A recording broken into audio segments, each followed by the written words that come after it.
अध्ययन नहीं करना चाहिए।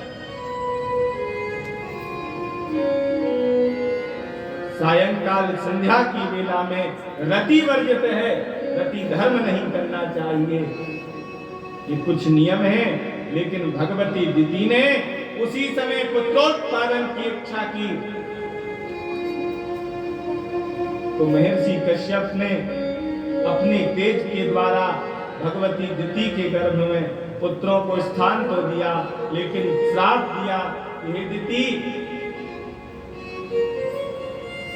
तुम महर्षि की पुत्री होकर और एक उत्तम सप्तऋषियों में से एक कश्यप की पत्नी होकर तुम्हें ये ज्ञान नहीं रहा कि ये समय जो है संतान प्राप्ति के लिए ठीक नहीं है, इसलिए हम श्राप देते हैं कि आपके गर्भ से जो पुत्र होंगे ये पुत्र महान दैत्य होंगे और भगवान विष्णु के हाथ से मृत्यु को प्राप्त हो जाएंगे। जैसे ही दिति ने श्रवण किया तो ये दोनों पुत्र हुए तो बड़े बलशाली। 100 वर्ष तक दिति ने इनको जन्म ही नहीं दिया। जब 100 वर्ष तक जन्म नहीं दिया, इतना तेज निकला दिति के गर्भ से कि ये तेज देवताओं को कष्ट देने लगा। और जब ये तेज देवताओं को कष्ट देने लगा तो देवताओं ने प्रार्थना करके दिति से कहा कि इन पुत्रों को जन्म दे दो। तो भैया कितना बतावें, जब इनका जन्म हुआ और जन्म होने के बाद जब ये दोनों बड़े हुए तो शास्त्र में इतना बताया गया है कि सूर्य के रथ की धुरी से इनका मस्तक लगता। इतनी विशालकाय शरीर के थे ये दोनों कि सूर्य के रथ की धुरी से ये मस्तक लगा देते थे, अपना लगता था इनका मस्तक जब खड़े होते। हिरण्याक्ष को भगवान 12 ने मारा और जब हिरण्याक्ष की मृत्यु हुई तो हिरण्यकशिपु जो है अपने पुत्रों को और समस्त पारिवारिक जनों को एकत्रित करके इसने कई कथाएं सुनाकर इनको समझाया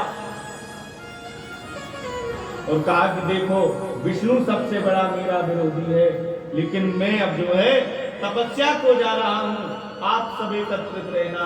ऐसा कहकर ये तपस्या को चला गया हिरण्यकशिपु। लेकिन जब तक इंद्र ने क्या किया, इसकी पत्नी गयाधु का हरण किया। जब इंद्र ने गयाधु का हरण किया, हर के ले जा रहा था, मार्ग में नारद मिले। नारद जी कहने लगे, इंद्र गयाधु को कहां ले जा रहे हो? ये कहने लगा कि देखिए दैत्य की पत्नी है और इसके गर्भ से भी दैत्य उत्पन्न होगा, इसलिए इसे नष्ट किए देते, जड़ को ही काटे देते तो बेल कहां पे होगी। नारद जी बोले कि नहीं, इसके गर्भ में परम भक्त प्रहलाद जी का निवास है, इसलिए तू इसे मत ले जा। भगवान के साक्षात कृपा पात्र हैं प्रहलाद। नारद जी ने इंद्र से छुड़ाया गयाधु को, अपने आश्रम पर लाए, नित्य प्रति कथाएं सुनाते हैं, नित्य प्रति भगवान की अर्चन करवाते हैं। इसीलिए कहा जाता है भैया कि जो संस्कार आते हैं, जो धर्म में रुचि आती है, वह गर्भ से आती है। माता जैसी कथाओं को श्रवण करेंगी, जैसे भगवान का पूजन करेंगी, गर्भ में बालक रहते हुए वह बालक उत्पन्न होने पर जो है उन्हीं गुणों के साथ उत्पन्न हो जाता। इसीलिए गर्भस्थ शिशु के लिए कहा जाता है कि गर्भस्थ शिशु जो होता है उसे जैसे संस्कार माता गर्भ में दे दे, वह उसी संस्कार के साथ उत्पन्न होता है। जब तक इधर नारद जी के आश्रम में हिरण्यकशिपु तपस्या को गया था, नारद जी के आश्रम में गयाधु रहकर के नागों की पुत्री थी, रहकर के गयाधु नित्य भगवान की कथा सुनती, भगवान की पूजन सुनती।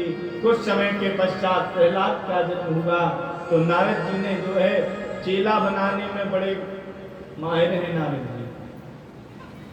एक ध्रुव जी को चेला बनाया, दूसरे बोले कि अब प्रहलाद भी जो है उनके समान कोई भक्त नहीं भगवान का, इसलिए जल्दी से दीक्षा दे देनी चाहिए। छोटे से थे प्रहलाद जी, उसी समय कान में जो है द्वादशाक्षर मंत्र दे दिया प्रहलाद जी। आश्रम में रहते हैं, भगवान के प्रति स्नेह बढ़ गया इनका,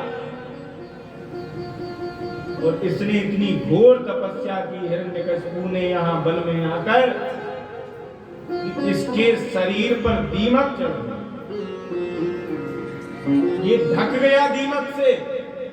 ब्रह्मा जी की तपस्या की, अंगुष्ठ पर खड़े होकर ऊपर मुख कर नभो दृष्टि नभ की तरफ देखते हुए, और उस अंगुष्ठ पर जब तक खड़ा रहा, कई वर्ष हो गए इसको, इसके शरीर पर बलवीक जम गई।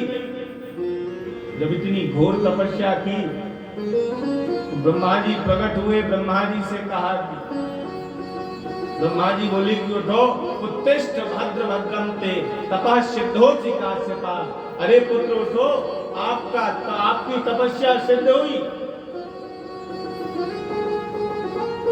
इसने नेत्र खोले लेकिन बोलने की शक्ति नहीं, अपने कमंडल से जल निकाला, इसके ऊपर सिंचित किया, तो ये हृष्ट पुष्ट शरीर वाला हो गया। अब ब्रह्मा जी ने कहा कि वरदान मांगो, ये हाथ जोड़कर वरदान मांगने लगा ब्रह्मा जी से कि अमृतता प्राप्त हो जाए। ब्रह्मा जी बोले, जो चीज हमारे पास ही नहीं है वह तुम्हें कैसे देंगे? भाई अमर तो हम स्वयं नहीं है, ब्रह्मा जी अमर नहीं है। ये समय जो चल रहा है ब्रह्मा जी का, आप लोग हम लोग संकल्प करवाते हैं ब्राह्मण, तो क्या कहते हैं? अद्य श्री ब्रह्मणोनि द्वितीय परार्धे।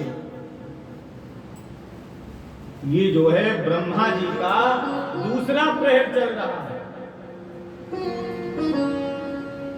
प्रथम वर्षे, प्रथम मासे, पहला वर्ष और पहला मास अर्थात चैत्र का महीना, और प्रथम पक्षे, पहला पक्ष अर्थात शुक्ल पक्ष, अन्य द्वितीय यामी दूसरा प्रहर, और तृतीय मुहूर्ते तीसरा मुहूर्त ब्रह्मा का चल रहा। और जब सायंकाल हो जाती है सृष्टि का प्रलय हो जाता है। ब्रह्मा की एक दिन में सृष्टि बन जाती है और एक रात्रि में प्रलय हो जाता है। ब्रह्मा की आयु की गणना बहुत भैया, और जब ब्रह्मा जी के 100 वर्ष की आयु पूर्ण हो जाती है, तो ऐसा कहा जाता है कि जो वैकुंठ में भगवान विष्णु हैं, उन भगवान विष्णु के एक दिन का समय है। और जब भगवान विष्णु की 100 वर्ष की आयु पूर्ण हो जाती है, तो पलार्धम रौद्र मुच्यते, भगवान रुद्र का आधा पल व्यतीत। ये आयु की गणना है। तो ब्रह्मा जी बोले 100 वर्ष की आयु हमारी है, इससे अधिक हम आपको वरदान नहीं दे सकते, और कुछ मांगो। बस इसने भी सोच विचार के, क्योंकि कश्यप जी का तो पुत्र है, बुद्धिमान ये था, बस इसने वरदान मांगना प्रारंभ किया। ब्रह्मा जी वरदान दीजिए, हमारा क्षय दिन जो है दिन में ना हो, हमारे शरीर का क्षय हम दिन में ना मरे, रात्रि में ना मरे, किसी पशु से ना मरे, किसी पक्षी से ना मरे, 12 मास में ना मरे, आकाश में ना मरे, पृथ्वी पर ना मरे, किसी अस्त्र से मृत्यु ना हो, किसी शस्त्र से मृत्यु ना हो, कोई पशु मारने वाला ना हो, कोई नर मारने वाला ना हो, कोई किसी मनुष्य के द्वारा मृत्यु ना हो हमारी, किसी नक्षत्र में मृत्यु ना हो। इस प्रकार इसने वरदान मांगा, तो ब्रह्मा जी भी विस्मय में पड़ गए, लेकिन कहा तुमने तपस्या की है, तपस्या का फल हमें देना पड़ेगा।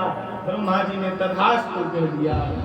प्रसन्न हो गया। आज तो हिरण्यकशिपु नृत्य करते हुए आ रहा है अपनी पुरी की ओर, नृत्य कर रहा है, पा गया वर पा गया, ब्रह्मा भी चक्कर खा गया। दिन में मरू नहीं रात में, नहीं रोग प्रगसे गात में, पशु पक्षी से ना मरू कभी, भय प्राप्त वर मुझको सभी। इस प्रकार ये दौड़ते हुए प्रसन्नता के साथ चला आ रहा है। आकर के अपनी पत्नी और पुत्र को देखकर प्रसन्न हो गया। नारद जी लेकर आए, इसको समर्पित किया। भैया ये तुम्हारी पत्नी, ये आपका पुत्र हमारे आश्रम में रह रही थी, इंद्र हरण करके ले जा रहा था। बस जैसे इंद्र का नाम लिया, क्रोध में भर गया हिरण्यकशिपु। आज दैत्यों का कार्य नहीं है कि बल प्राप्त करके सबसे पहले देवताओं को मारते। दैत्यों का काम ही इतना, सबसे पहले वरदान प्राप्त करके देवताओं को मारते हैं।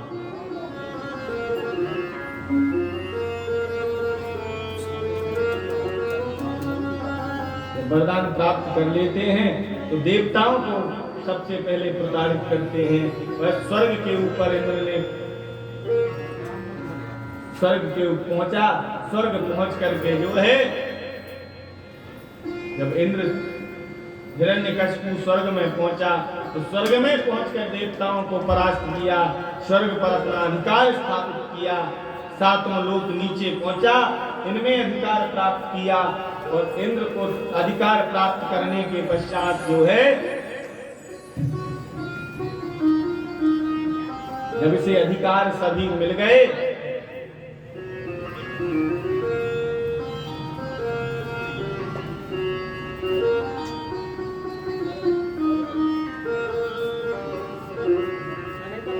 एक बार प्रेम से बोले वृंदावन बिहारी लाल की। जब इतने शरण को अधिकार प्राप्त हुए, अधिकार मिल जाने पर जो है स्वर्ग का अधिष्ठात्र बना, देवताओं को भगा दिया स्वर्ग से। और देवताओं को भगाने पर अब तो इसने पृथ्वी से कहा कि हे वसुधे, मेरे राज्य की प्रजा जो है ये एक फसल एक बार बोएगी और उस फसल को 4 बार करेगी, 4 बार काटेगी। ऐसी अत्याचार करने लगा। मेरी राज्य में एक बार फसल बोएगी, 4 बार कटेगी। नदियों से कहा दुग्ध की होकर बहने लगो, नदियां दुग्ध की होकर बहने लगी। प्रकृति से जो है ये हिरण्यकशिपु बस प्रकृति को प्रताड़ित करने लगा, क्योंकि लड़ने वाला कोई रहा नहीं। बस जब ये लड़ने वाला नहीं रहा, राजा होकर त्रैलोक्य का अधिपति होकर हिरण्यकशिपु बैठा। आज जब त्रैलोक्य को जीत कर आया, अपने पुत्र को जो है आज विचार किया गुरुकुल भेज देना चाहिए। ये 4 भाई हैं प्रहलाद जी, 4 भाई थे इनके, 3 इनसे छोटे थे, ये सबसे बड़े बेटे। चारों के लिए शुक्राचार्य जी के 2 पुत्र हैं, तो उनका नाम है संडामर।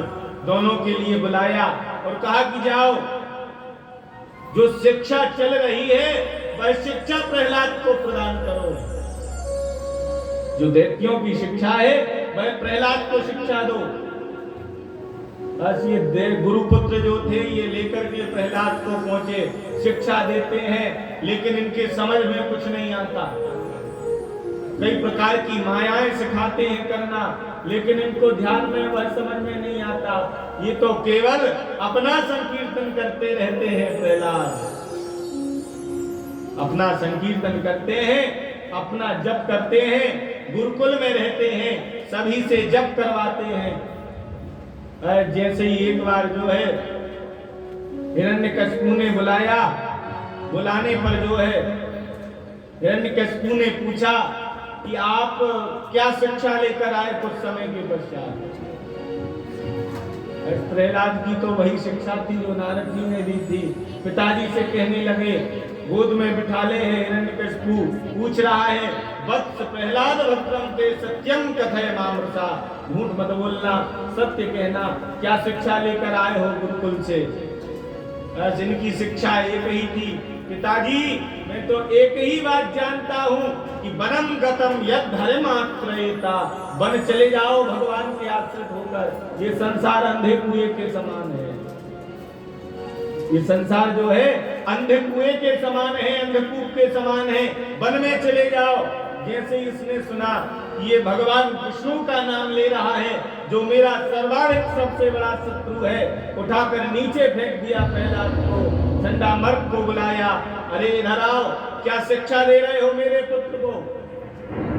वेद वेदांत सिखा रहे हो, शास्त्र सिखा रहे हो। प्रहलाद कह रहा है कि वनम गतम यद धर्माश्रयिता। संडामर्क ने उठाया, फिर से लाए, आश्रम में कुछ समय फिर पढ़ाया, लेकिन इनका कार्य तो वही था, भगवान नाम स्मरण करते थे। और जो गुरुपुत्र इनके साथ बैठ जाए, जितने छात्र गुरुकुल में हो गए, उन सबसे भगवान का संकीर्तन करवाते थे बैठ करके। लेकिन भैया जब ये भगवान का संकीर्तन करावे, कुछ समय के बाद फिर बुलाया और बुला करके पूछा, प्रहलाद अब बताइए क्या पढ़ करके आए हो? बस इसने जो है प्रहलाद जी ने नवधा भक्ति श्रवण कराई। प्रहलाद जी कहते हैं कि श्रवणम कीर्तनम विष्णु स्मरणम पाद सेवनम अर्चनम वंदनम दास्यम सख्यमात्म निवेदनम। पिताजी 9 प्रकार की भक्तियां होती है। पहली भक्ति भगवान की होती है श्रवणम, श्रवण करना। दूसरी भक्ति भगवान की होती है कीर्तनम, कीर्तन करना। तीसरी भक्ति स्मरणम, स्मरण करना। चौथी भक्ति होती है भगवान को प्रणाम करना, सेवा करना।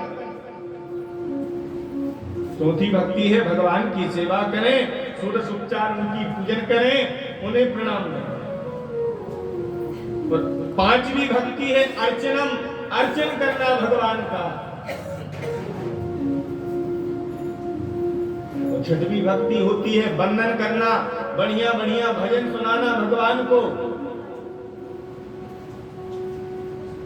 सातवीं भक्ति होती है दास्यम, दासता स्वीकार कर लेना, भगवान के दास बन जाना। और सबसे अंतिम भक्ति होती है पिताजी सख्यमात्म निवेदनम। अष्टम भक्ति होती है भगवान को सखा बना लेना। नवम भक्ति जो होती है वह होती है भगवान के चरणों में आत्मसमर्पण कर देना।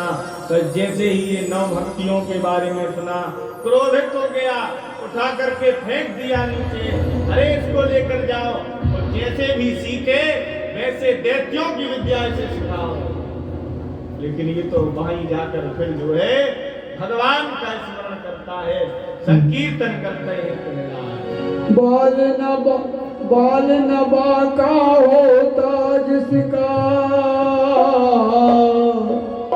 बाल न बाका होता जिसका, रक्षक दयाल दान मारने वाला है भगवान, बचाने वाला है भगवान, मारने वाला है भगवान, बचाने वाला है भगवान, मारने वाला है भगवान, बचाने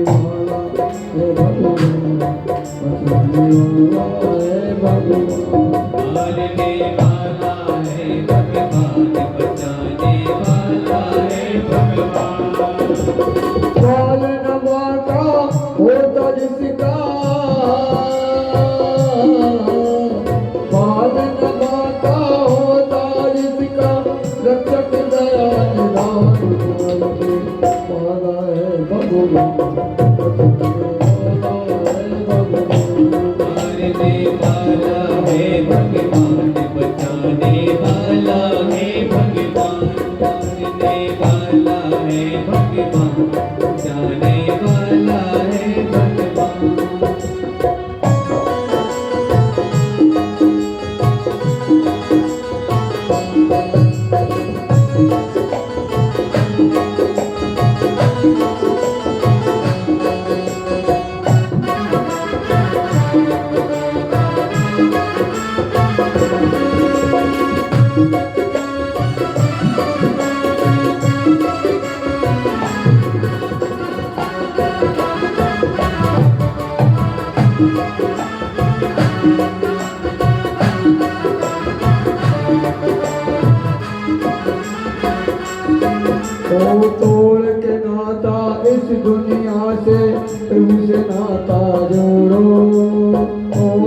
नाता इस दुनिया से प्रभु से नाता जोड़ो क्या होगा अब इसकी चिंता परम पिता पर छोड़ो परम पिता पर छोड़ो परम पिता पर छोड़ो क्या होनी है क्या अनहोनी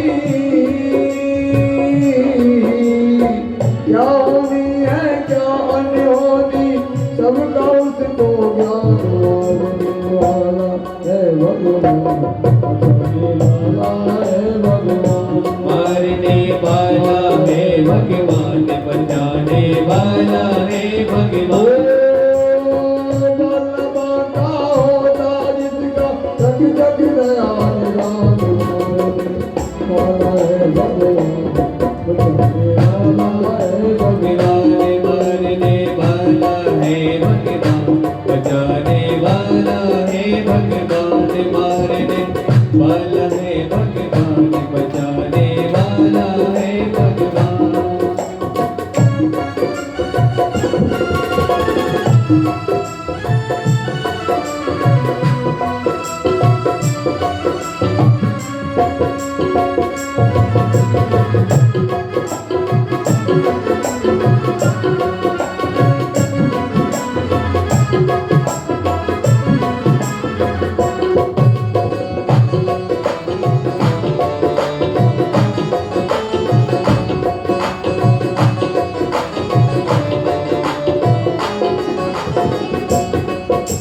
पृथ्वी जल आकाश पवन पर केवल उसकी सत्ता बिना प्रभु के कृपा से यहाँ पर हिल न सके एक पत्ता हिल न सके एक पत्ता हिल न सके एक पत्ता उसका सोचा यहाँ पे होता उसका सोचा यहाँ पे होता उसकी कृपा वाला है भगवान है भगवान मारने वाला है भगवान बचाने वाला है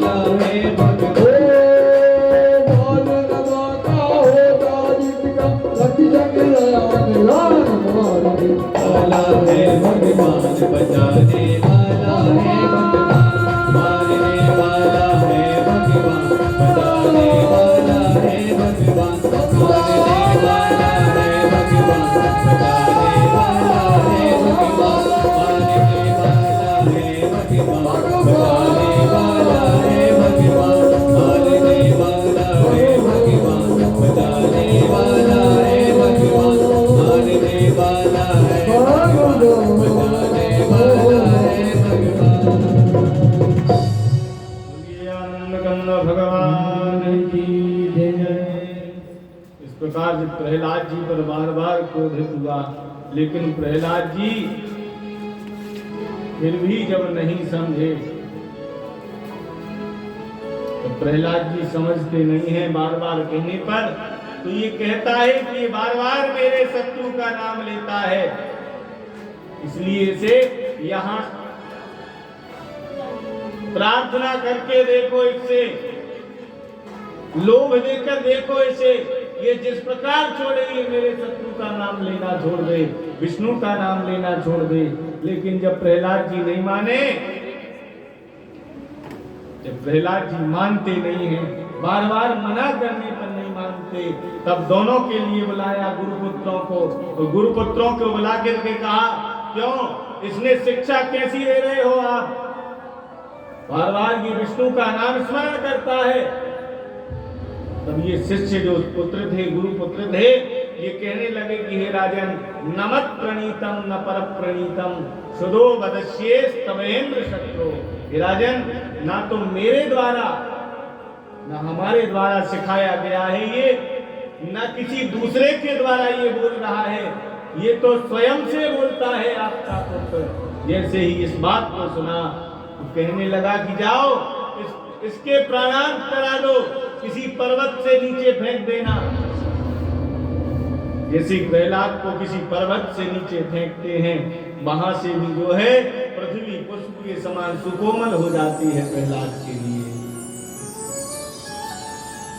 मदमस्त हाथी के पैरों के नीचे डलवाया, लेकिन वह मदमस्त हाथी भी जो है प्रहलाद को ना मार सका। जब कारागार में डलवाकर प्रहलाद को विष भेजा, जाओ ये विष पिला दो प्रहलाद को, लेकिन भैया वह विष भी जो है अमृत का कार्य कर गया। जब भगवान की कृपा होती है तो विष अमृत बन जाता है भक्तों के लिए। प्रहलाद किसी कर्म के द्वारा नहीं माना जा सका। तब इनकी बहन आई और इनकी बहन जी ने आकर के कहा, भैया आप चिंता मत करो, हमें भी ब्रह्मा जी से एक वरदान प्राप्त है। क्या वरदान प्राप्त है? इसका नाम था सिंहिका, जिसे वर्तमान समय में हम लोग होलिका कहते हैं। इसका वास्तविक नाम है सिंहिका।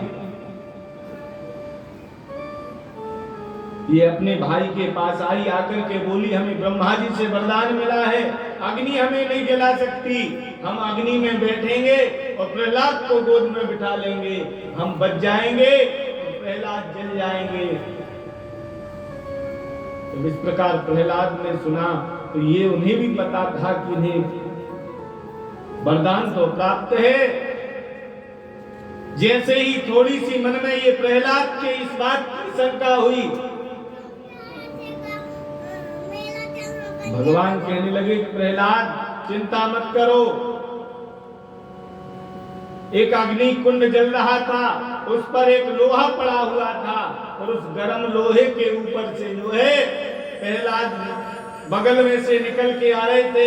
उस गर्म लोहे के ऊपर प्रहलाद देखते हैं कि चींटियों की लाइन लगी है, चली जा रही है और उस लोह खंड के ऊपर चींटियां जल नहीं रही। जैसे ही प्रहलाद ने ये देखा, मन में विश्वास हो गया कि जो परमात्मा, जो भक्त वत्सल इन चींटियों का रखवाला है, वह मेरी रक्षा भी निश्चित करेगा। जब हृदय में विश्वास हो गया प्रहलाद के, संकीर्तन करने लगे प्रहलाद। एक अग्नि का स्थान बनाया, बना करके ये सिंहिका उसमें प्रहलाद को लेकर के बैठी। लेकिन जैसे ही अग्नि लगी, देखिए जो अपराध भगत कर करही, राम रोज पावक सो जरही। जो भक्तों का अपराध करता है वह भगवान की क्रोध की अग्नि में उसे जलना पड़ता है। आज सिंहिका जिसे वरदान था कि ब्रह्मा जी के द्वारा अग्नि तुम्हें स्पर्श नहीं करेगी, अग्नि में नहीं जलोगी, और जैसे ही अग्नि प्रज्वलित तो हुई, वह सिंहिका जो है चिल्लाने लगी, मेरी रक्षा करो, मेरी रक्षा करो। और वही अग्नि प्रहलाद को पुष्प के समान सुकोमल बन गई, चंदन के समान शीतल बन गई, और उस अग्नि में सिंहिका जलकर भस्म हो गई और प्रहलाद निकलकर बाहर आ गए। जब सिंहिका उस अग्नि में जली, अब तो अति क्रोधित हो गया है हिरण्यकशिपु। और जब अति क्रोधित हुआ, प्रहलाद को बुलाया सभा में, लेकर आओ, तुम बहुत नाम स्मरण करते हो, तुम्हारी रक्षा करने वाला कहाँ है ये बताओ। जैसे ही प्रहलाद से कहा, प्रहलाद कहने लगा, पिताजी वह रहने वाला तो घट घट में, मुझ में भी उसका निवास है, आप में भी निवास है, इस खड़ग में भी निवास है, इस स्तंभ में भी निवास है। जैसे ही स्तंभ का नाम लिया तो हिरण्यकशिपु कहने लगा, कस्मात् स्तंभे न दृश्यते, अरे इस स्तंभ में दिख नहीं रहा। लेकिन प्रहलाद बोले, पिताजी इस स्तंभ में भी मेरे इष्ट का निवास है। जैसे ही प्रहलाद ने कहा, एक मुष्टिका बनाई हिरण्यकशिपु ने, स्तंभ के ऊपर उस मुष्टिका का प्रहार किया, स्तंभ जर्जर होते हुए फट गया और उस स्तंभ के मध्य में से भगवान नृसिंह का प्रादुर्भाव हुआ, गर्जना करते हुए, बोलिए नृसिंह भगवान की। जैसे ही नृसिंह भगवान का प्रागट्य हुआ, गर्जना कर रहे हैं, प्रहलाद की तरफ देख रहे हैं, गर्जना चल रही है भगवान नृसिंह की।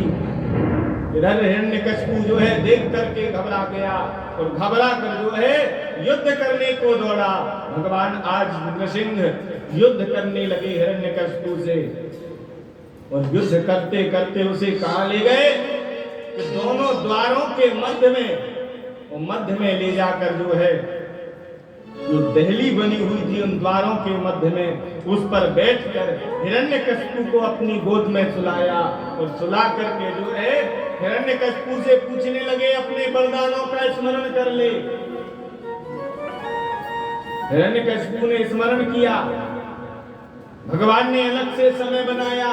देख, दिन का समय नहीं है, रात्रि का समय नहीं है, सायंकाल की बेला है। हिरण्यकशिपु कहने लगा, निश्चित बात है, दिन है न रात्रि। मुझे देख, ना मैं मनुष्यों में हूं ना मैं पशुओं में हूं। हिरण्यकशिपु बोला, ये भी पहली बार देख रहे हैं। इतना विचार ही नहीं किया था कि आप नर और सिंह दोनों के रूप में प्रकट हो जाओ। जैसे भगवान ने भी कहा, आज हिरण्यकशिपु को बार बार स्मरण करा रहे हैं भगवान। एक मास अधिक बनाया, एक नक्षत्र अधिक बनाया, नक्षत्र अधिक बना करके अपने नखों को कहा, देखो इन नखों को देखो, न अस्त्र में है न शस्त्र में है। आज पूरा स्मरण करा रहे हैं हिरण्यकशिपु को, और स्मरण कराते हुए भगवान जो है अपने नखों को हिरण्यकशिपु के गर्भ में विदीर्ण करते हैं, और विदीर्ण करके जो है उसके वक्षस्थल को चीर देते हैं भगवान नृसिंह। और उसके वक्षस्थल में से जो हृदय होता है, उस हृदय के नीचे उसके उदर में से उसकी आंतों को निकालते हैं और अपने गले में डाल लेते हैं, और गले में डालकर नृत्य करने लगते हैं भगवान। जब भगवान नृत्य करते हैं, आज भगवान विचार कर रहे हैं कि इसके उदर में जो ये आते हैं, इन्हीं के माध्यम से निश्चित इस मेरे भक्त का जन्म हुआ है, इसलिए इन्हें मैं नहीं फेंक सकता। अपने हृदय में धारण करके नृत्य कर रहे हैं। प्रहलाद को उठाते हैं, उठा करके प्रहलाद को आज भगवान, क्योंकि दो स्वरूप में है, पशु का कर्तव्य होता है, पशु चाट कर स्नेह करता है, मनुष्य हाथ फेर कर स्नेह करता है। आज भगवान दोनों का कर्तव्य निभा रहे हैं। मुख से प्रहलाद का मुख चाट रहे हैं, एक हाथ प्रहलाद के मस्तक पर रखे हैं भगवान।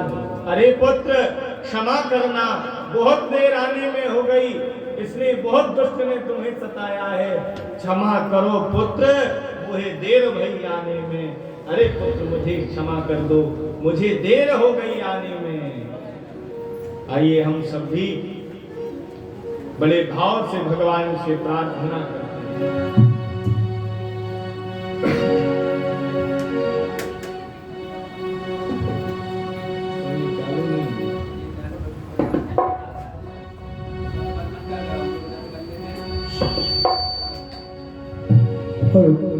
अरे मार दौरी अब तारी में आके, मारोरी अब तारी में आके, मारोरी अब तारी में आके, मारोरी अब तारी में आके।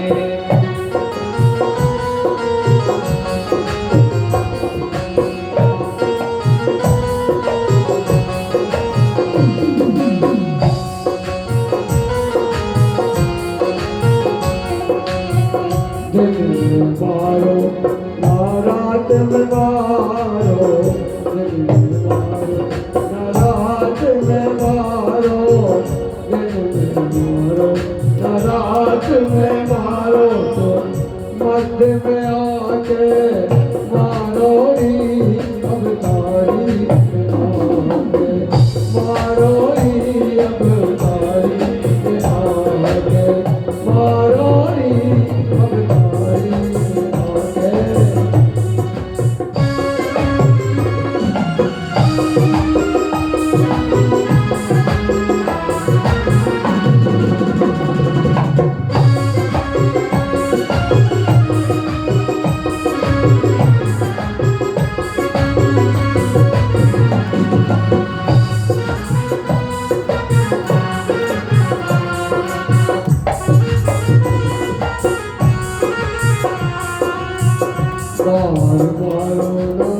भीतर मारो ना भीतर मारो, मारो ना दरबारो बेरी मयारो दारोई अब तारी आके मारोई अब तारी आके मारोई अब तारी आके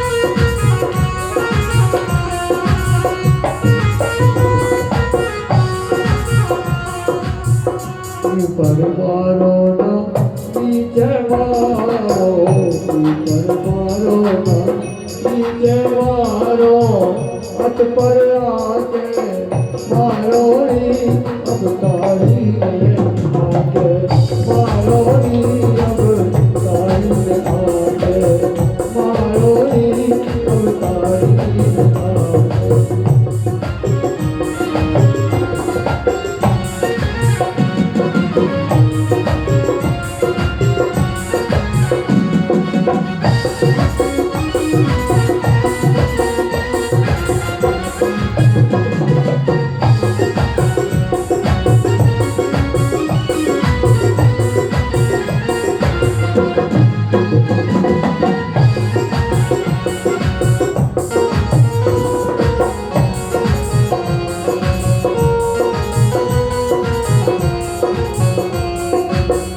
अस्त्र से मारो ना शस्त्र से मारो अस्त्र से मारो ना शस्त्र से मारो नख से दीना मारो नी अब तारी में आके मारो नी अब तारी में आके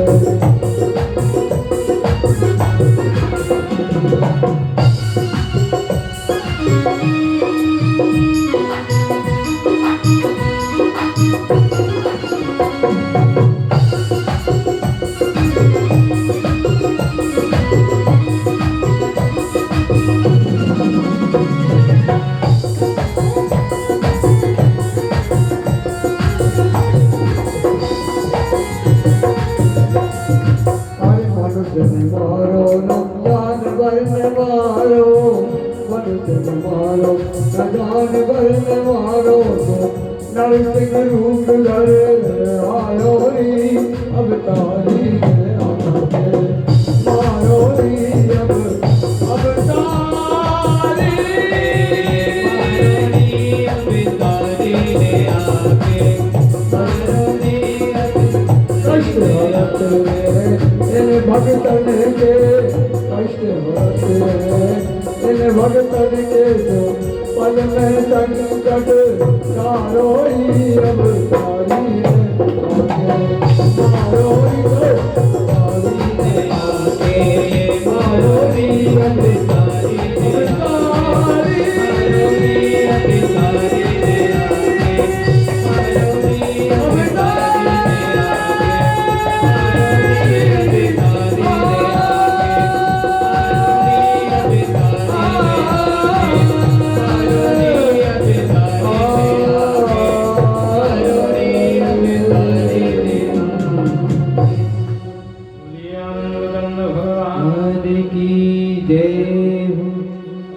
इस प्रकार जो है भगवान नरसिंह हिरण्यकशिपु का वध करते हैं और प्रहलाद को स्नेह करते हैं, अपनी गोद में बिठा लेते हैं। प्रहलाद को मस्तक पर हाथ रख के आज प्रहलाद को चाट रहे हैं, गर्जना कर रहे हैं, गर्जना करते हैं आकाश मंडल में। और जैसे ही गर्जना की घबरा जाते हैं समस्त देवता। गर्जना सुनकर भगवान नृसिंह की, या भगवान नृसिंह के क्रोध को शांत किस प्रकार किया जाए। जब इस प्रकार जब गर्जना को सुनकर घबरा जाते हैं तो सर्वप्रथम देवता जाते हैं गणेश जी के पास। प्रभु आप प्रथम पूज्य हो, पूजन करने में तो सबसे पहले आप ही ग्रहण करते हो। तो तो भगवान नृसिंह को शांत करिए। अब सबसे पहले जा करके आए। बस गणेश जी भी मन में विचार करके हाँ हम जाएंगे, क्योंकि हम प्रथम पूज्य हैं, हमारा कर्तव्य है। भाई गणों के अधिष्ठात्र देव हैं हम, देवताओं में प्रथम पूज्य है। सबसे पहले नृसिंह को शांत करने हम जाएंगे। बस जैसे ही अपनी मूसक के ऊपर बैठ करके गणेश जी जाते हैं और जाकर के जैसे ही भगवान नृसिंह के सामने पहुंचते हैं और भगवान नृसिंह जैसे ही गर्जना करते हैं, बस जल्दी से गणेश जी एक मुष्टिका मारते हैं मूसक को, तो मूसक लेके गणेश जी को भाग जाता है। गणेश जी लौट करके आए, आकर के फिर देवताओं से बोले, अरे देवताओं तुम बड़े दुष्ट हो, कहाँ भेजा था? आज तक ऐसे भगवान हमने नहीं दिए। अरे हमारा मस्तक जो है वह हाथी का मस्तक है, गज का मस्तक लगा है हमारे ऊपर, और भगवान का मस्तक सिंह का है। गज और सिंह का तो वैसे ही बैर होता है, शेर का और हाथी का वैसे ही बैर होता है। हमारा मस्तक और देखकर और क्रोध कर रहे हैं भगवान, लौट करके चले गए। अब किसके पास जाएं? कौन शांत करेगा भगवान को? तब पहुंचे भगवती लक्ष्मी के पास। भगवती आप ही हो जो शांत कर। भगवती लक्ष्मी जी ने विचार किया कि ऐसा ही कोई स्वरूप होगा जैसे भगवान का है। नीलांबर श्यामल कोमलांगम सीता समारोह पितुवाम भागम, नील सरोरु नील मणि नील नील धर श्याम। ऐसा स्वरूप भगवान का होगा कि करोड़ों कामदेव जिस पर लज्जित होते हो, ऐसा भगवान का स्वरूप देखा था भगवती लक्ष्मी ने। बस बढ़िया श्रृंगार किया, श्रृंगार करके एक हाथ में पूजन की थाली ली, दीपक जलाया, भगवान को शांत करने के लिए पहुंची। लेकिन जैसे ही पहुंचकर देखा ये तो कोई भगवान नहीं, और राधा सिंह है। एक गर्जना भगवान लक्ष्मी के प्रति करते हैं, थाली को छोड़ करके लक्ष्मी वहां से भाग जाती हैं। लक्ष्मी जी ने थाली छोड़ी, दौड़ लगाई, देवताओं के पास पहुंची। अरे देवताओं तुम्हारा बुरा हो गए, हमारा पति आज तक ऐसा नहीं। हमारे पति बड़े सुंदर हैं, स्वरूपवान हैं, करोड़ों कामदेव जिनके ऊपर कोटि कामदेव लज्जित हो जाते हैं जिनका स्वरूप देखकर, और इस सिंह को हमारा पति बना रहे हो। देवता बोले नहीं माता जी, ये भगवान विष्णु ही है, नृसिंह अवतार में प्रकट हुए। बोले नहीं अभी नहीं जाएंगे हम शांत कराने। तब प्रहलाद जी भगवान की स्तुति करते हैं। दैत्याक्रांतम परम कमलम सद्ग्रहम प्रत्यबोधि, भगवान की प्रार्थना करते हैं प्रहलाद जी। भगवान शांत होते हैं प्रहलाद जी की प्रार्थना सुनकर, और जाकर के जो है भगवान के नखों में जो रक्त लगा हुआ रहता है, उस रक्त से भगवान के नखों में वेदना होती है। उस वेदना को शांत करने के लिए गूलर के वृक्ष में जाकर अपने नखों को भगवान लगाते हैं। जब से जो है वह रक्त गूलर के वृक्ष में पहुंच जाता है। आज भी भैया आप देख लेना, गूलर का जो फल होता है जिसे उमर कहा जाता है, उमर का जो फल होता है जब उसे तोड़ कर देखते हैं तो लाल निकलता है और उसमें कीट निकलते हैं। वृक्ष के फल में अंदर कीड़े भी निकलते हैं, वह यही कारण है। और जब उस वृक्ष के नीचे से निकल करके जाया जाए तो दसम भाग ले लेता है, अपने पुण्य का दसमांश ग्रहण कर लेता है। इसलिए जब भी उस वृक्ष के नीचे से निकला जाए, उमर के वृक्ष के, तो नृसिंह भगवान की जय कहना चाहिए, तब तो छोड़ देता है, अन्यथा दसम भाग पुण्य का ग्रहण कर लेता है। बस प्रहलाद जी से कहा कि प्रहलाद वरदान मांग लो। प्रहलाद बोले कि नहीं, हमें तो कुछ वरदान में चाहिए नहीं, बस एक ही इच्छा है कि जैसे भी हो हमारे पिता थे हिरण्यकशिपु, इन्हें उत्तम गति प्राप्त हो जाए। भगवान कहने लगे प्रहलाद चिंता मत करो, त्रिसप्त भी पिता पूतई पितृ भी सह दे नगा। अरे तुम्हारे जैसा भक्त जिस कुल में उत्पन्न हो जाता है उसकी एक पीढ़ी कौन कहे, 21 पीढ़ियों का उद्धार कर देता हूं। जिस घर में तुम्हारे समान भक्त उत्पन्न हो जाए तो त्रिसप्त भी 3 गुणित 7, त्रि अर्थात 3, सप्तमी अर्थात 7, और 7 दिया 21 पीढ़ियों का उद्धार भगवान कर देते हैं। प्रहलाद जी ने प्रार्थना करते हैं, भगवान प्रहलाद जी को राजा बनाते हैं, और राजा बना करके प्रहलाद की जो राज्य सिंहासन होता है, उसी सिंहासन के नीचे जाकर के अंतर ध्यान हो जाते हैं। भगवान अंतर ध्यान होकर प्रहलाद जी राज्य करने लगते हैं। तब सुखदेव जी सुनाते हैं कि हे राजन, इस प्रकार जो भगवान के पार्षद दैत्य बने थे, भगवान ने कह दिया था कि मेरे कारण तुम्हें 3 जन्म दैत्यों के लेना पड़ेगा, राक्षस बनना पड़ेगा, लेकिन तुम्हारे लिए मैं 4 अवतार धारण करूंगा। पहला अवतार भगवान हिरण्याक्ष को मारने के लिए 12 का लेते हैं, दूसरा भगवान नृसिंह का लेते हैं, तीसरा आगे चल के रावण और कुंभकर्ण को मारने के लिए भगवान राम का अवतार लेते हैं, और चौथा शिशुपाल और दंतवक्त्र को मारने के लिए भगवान कृष्ण अवतार लेते हैं। क्योंकि भगवान के भक्त थे ये, भगवान की आज्ञा के कारण ही, भगवान की लीला से ही इनको श्राप मिला था। भगवान बोले इसमें मेरी इच्छा शामिल थी, इसलिए तुम 3 जन्म में दैत्य बनोगे, 3 बार पृथ्वी पर जन्म लोगे, लेकिन तुम मेरे भक्त हो, मैं तुम्हारे लिए 4 अवतार पृथ्वी पर धारण करूंगा। भगवान 4 अवतार पृथ्वी पर धारण करते हैं। इस प्रकार जो है भगवान सुखदेव जी श्रवण कराते हैं राजा परीक्षित के प्रति, हे राजन, इस प्रकार भगवान के असंख्य अवतार हैं। अवतार असंख्य, असंख्य अवतार भगवान के माने जाते हैं, लेकिन राजन 24 अवतार भगवान के मुख्य रूप से माने जाते हैं, जिसमें एक कल्प में भगवान हरिमेल ऋषि की पत्नी हरिणी के गर्भ से भगवान हरि का अवतार होता है, और वही हरि भगवान गजराज की रक्षा करते हैं। क्योंकि भगवान का स्नेह जितना समान मनुष्यों पर होता है, उतना ही स्नेह भगवान का पशुओं पर होता है, उतना ही स्नेह भगवान का पक्षियों पर होता है। तब महाराज परीक्षित पूछने लगे कि हे प्रभु, ये गजराज कौन था और पशु होकर इसने इतनी भक्ति कैसे कर ली? तब महाराज सुखदेव जी श्रवण कराते हैं कि राजन, त्रिकूट नाम का एक वन है,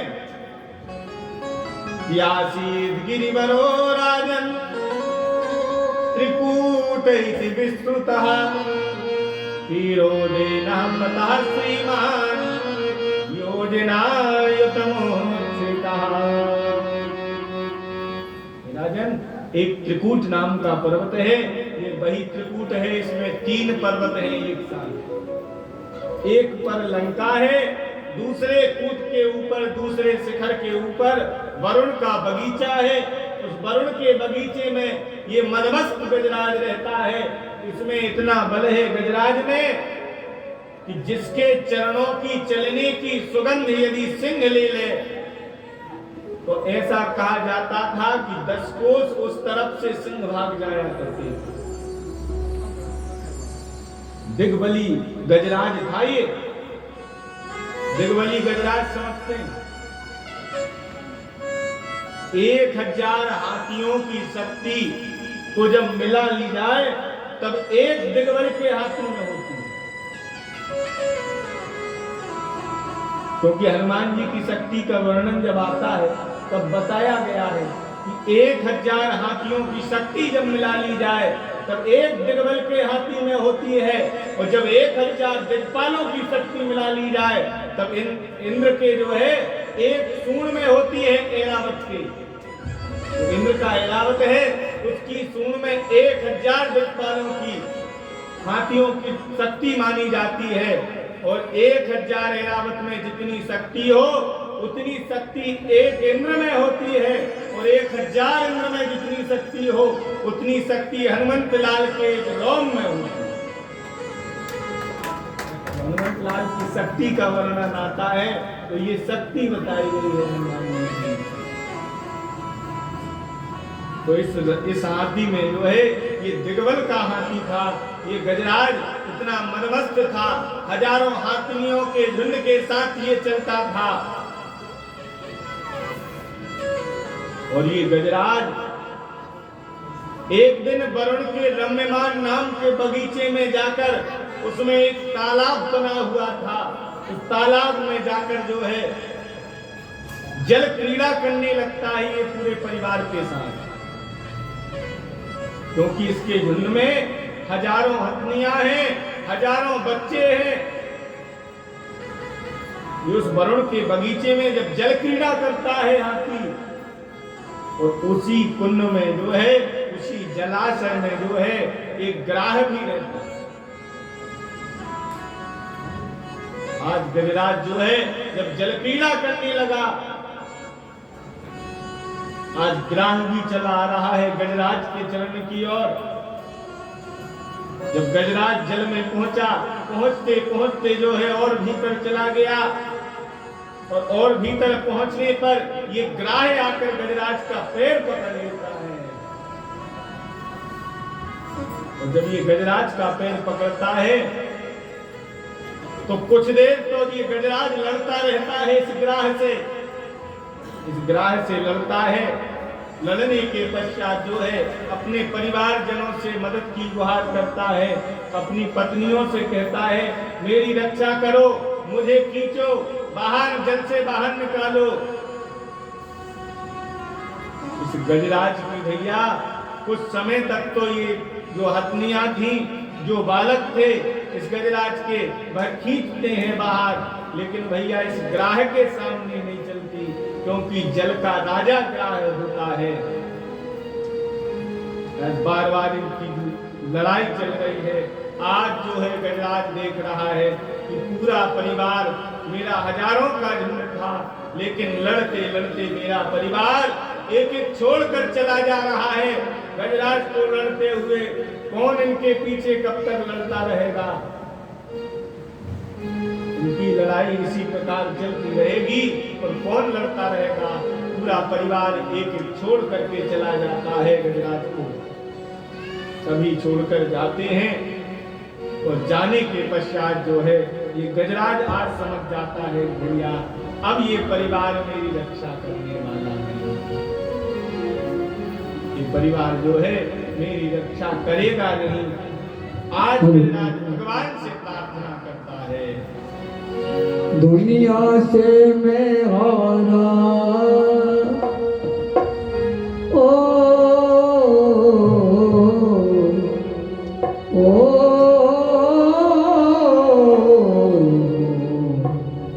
दुनिया से मैं हारा और आया तेरे द्वार।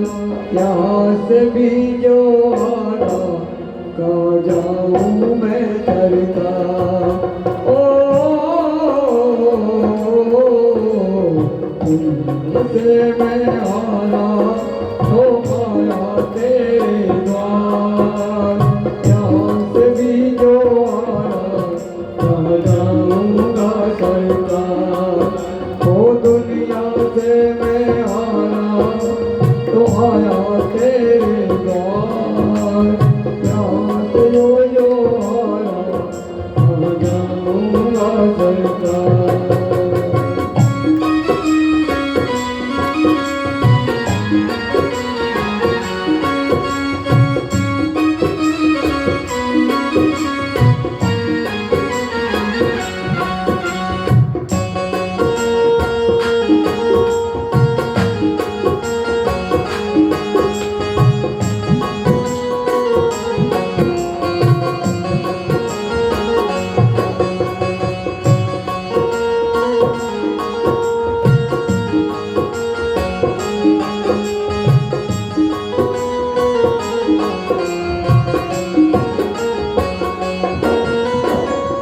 सुख में कभी ना तेरी याद आई, दुख में सबरिया तो से प्रीत लगाई। सुख में कभी ना तेरी याद आई, दुख में सबरिया तेरी प्रीत लगाई। सारा दोष मेरा, सारा दोष मेरा, मैं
पूछेगा संसार सारा, मेरा तो क्या है मैं तो दुनिया से हारा, तुमसे ये पूछेगा संसार सारा।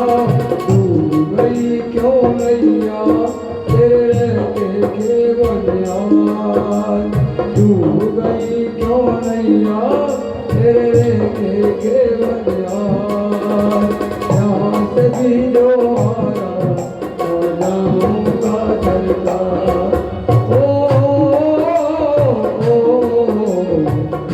मुझे मैं हारा और आया तेरे द्वार। यहाँ से भी जो हारा हो जाऊंगा सरकार, यहाँ से भी जो हारा हो जाऊंगा सरकार, यहाँ से भी जो हारा हो जाऊंगा सरकार। बोलिए आनंद कंद भगवान की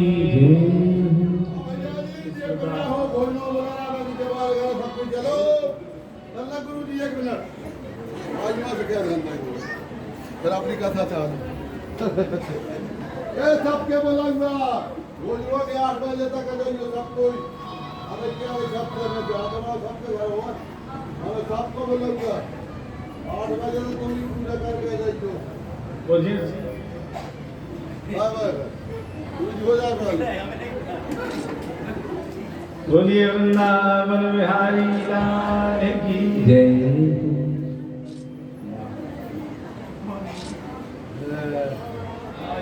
सब काम अच्छा इकट्ठी के नहीं करते। अरे भैया तो कहने की याद भैया जी भैया आज लक्ष्मी है नहीं ते उपास जे नहीं जा रहे भोजन है बगैर पूजा के। श्रीमद् भागवत महापुराण की जय। इस प्रकार भगवान जब गजराज जब सब पूरे परिवार से थकित होकर हार कर गजराज जब भगवान की ओर पुकार लगाता है, एक ही आस गजराज की रह जाती है, हे गोविंद हे गोपाल अब तो जीवन हारे, नीर पीवन हेतु गयो सिंधु के किनारे, सिंधु बीच बसत ग्राह चरण धरि पछारे। हे गोविंद हे गोपाल अब तो जीवन हारे। जब बार बार गजराज भगवान की प्रार्थना करने लगा, हरे विदध्यान मम सर्वरक्षान न्यस्तांघ्रि पद्मे पतगेंद्र पृष्ठे दरारि चर्मार विदेश चापु पाषाण दरानोष्ट गुणोष्ट बाबू। जब इस प्रकार ये रक्षा की प्रार्थना करता है, आप पूरी स्तुति गजराज की पढ़ के देख लेना। पूरे गजराज की स्तुति में गजेंद्र मोक्ष में कहीं भगवान का नाम नहीं है। जब गजराज ने किसी का नाम नहीं लिया, किसी देवता का नाम नहीं लिया, तो कोई देवता गजराज को बचाने नहीं आया। भगवान कहने लगे कि हे गरुड़, जो किसी का नाम नहीं होता वह नाम मेरा होता है, गजराज को बचाने में जाऊंगा। बस भगवान जो है आज गरुड़ को छोड़ करके दौड़ते हैं। भगवान गरुड़ के ऊपर बैठे, गरुड़ जल्दी चलो गजराज डूबने वाला है। लेकिन जैसे ही भगवान दौड़ते हैं गरुड़ पर बैठकर, गरुड़ की गति धीमी हो जाती है। भगवान कहते हैं नहीं गरुड़, गति धीमी है। गरुड़ की कितनी गति है कि मन की गति से गरुड़ दौड़ने वाले हैं। जितनी देर में मन चलता है उतनी देर में गरुड़ पहुंच जाते हैं। लेकिन आज भगवान जो है अपने परित्राण छोड़कर गरुड़ को छोड़ करके भागे गजराज को बचाने।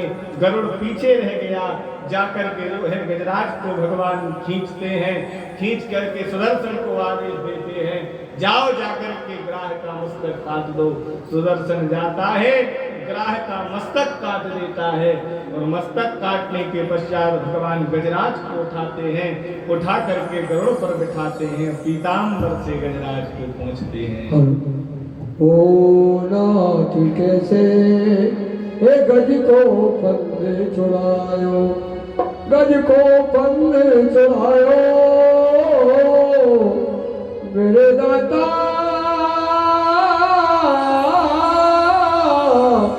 नाथ कैसे गज को पत्ते छुड़ायो नाथ कैसे गज को पत्ते गज को पत्ते छुड़ायो गज को पत्ते छुड़ायो नाथ कैसे गज को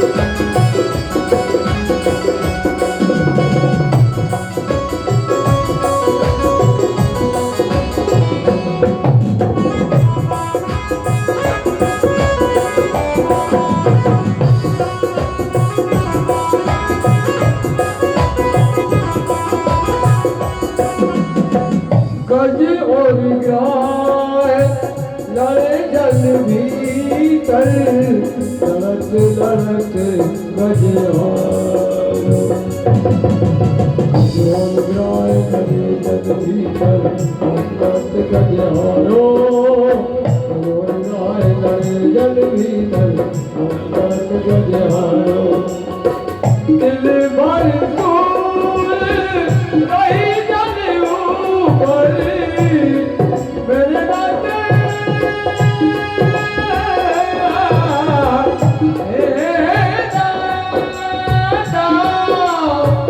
दिल भर फूल रही जल ऊपर तब हरि नाम पुकारो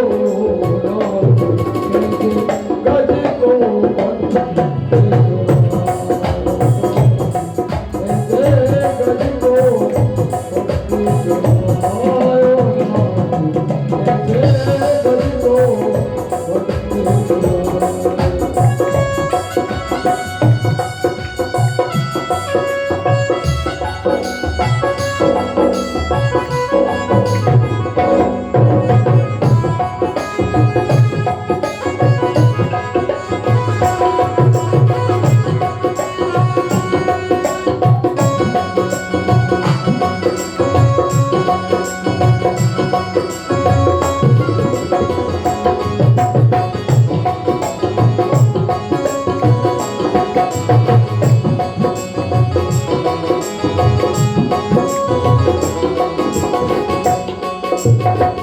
भगतन पर प्रभु कृपा कीनी गज को दियो तारो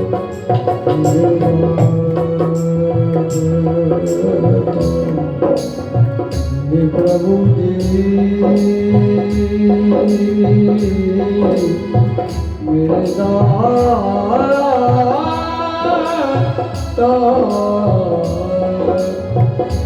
भगतन पर प्रभु कृपा कीनी गज को दियो तारो भगतन पर प्रभु कृपा कीनी गज को दियो तारो गज की जय सुनी प्रभु जी रे प्रभु जी रे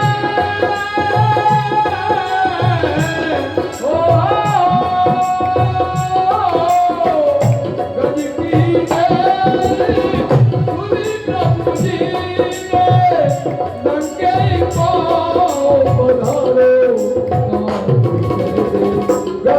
Oh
ग्राह से मुक्त करते हैं और गजराज को उठाकर गरुड़ पर बिठाते हैं। अपने पीताम्बर से आज भगवान गरुड़ का शरीर पहुंच रहे हैं, उस गजराज का शरीर पहुंच रहे हैं और गजराज को इस प्रकार भगवान ने ग्राह से मुक्त कराया। तो परीक्षित पूछने लगे कि इतने शक्तिशाली ये दोनों थे कौन? तब सुखदेव जी कहने लगे कि राजन, पूर्व जन्म में ये ग्राह जो था ये हुहू नाम का गंधर्व था और इस गंधर्व ने अपमान करने के कारण ऋषियों का दूसरे जन्म में से ग्राह का शरीर प्राप्त हुआ। और ये गजराज जो था ना, ये इंद्रद्युम्न नाम का राजा था, ये तपस्या कर रहा था। उसी समय महर्षि अगस्त पहुंचे, ये उठकर खड़ा नहीं हुआ, उन्हें तपस्या में से महर्षि अगस्त ने श्राप दे दिया। किस प्रकार हाथियों की तरह मदमस्त बैठा हुआ है, इसलिए श्राप देते हैं कि जा गजराज हो जा। तो ये इंद्रद्युम्न नाम का जो राजा था, ये जाकर गजराज बन गया। तब तो महाराज सुखदेव जी कहने लगे, हे राजन, इस प्रकार भगवान समस्त जीवों के उद्धार में लगे रहते हैं। इस प्रकार भगवान हर मनवंतर में एक अवतार धारण करते हैं। अभी जो वर्तमान मनवंतर चल रहा है, ये मनवंतर जो है वैवस्वत नाम का मनवंतर चल रहा है। 7वें मनु है, वैवस्वत नाम का मनवंतर इस समय चल रहा है। और 8वें मनु, 8वें इंद्र जो होंगे वह महाराज बलि होंगे। वर्तमान में जो इंद्र हैं ये सची और पुरंदर नाम के इंद्र हैं। पुरंदर नाम के जो राजा थे वह अभी वर्तमान में हमारे इंद्र हैं। और इस मनवंतर के बाद जो 8वां मनवंतर आएगा उसमें महाराज बलि को इंद्र बनाया जाएगा, क्योंकि महाराज बलि ने भी 100 अश्वमेध यज्ञों को किया है। और 100 अश्वमेध यज्ञों को करने के कारण जो है उन्हें इंद्र की उपाधि प्राप्त हुई है महाराज बलि को। तब राजा परीक्षित कहने लगे कि हे सुखदेव जी, ये किस प्रकार जो है इंद्र ने 100 अश्वमेध यज्ञों को किया, किस प्रकार इंद्र की उपाधि मिली, मैं पहचानना चाहता हूँ। तब शुकाचार्य जी श्रवण कराते हैं कि हे राजन, एक बार दुर्वासा महर्षि भगवान विष्णु से वैकुंठ से आ रहे थे और वैकुंठ से आते हुए जो है भगवान ने एक माला दुर्वासा महर्षि को दी।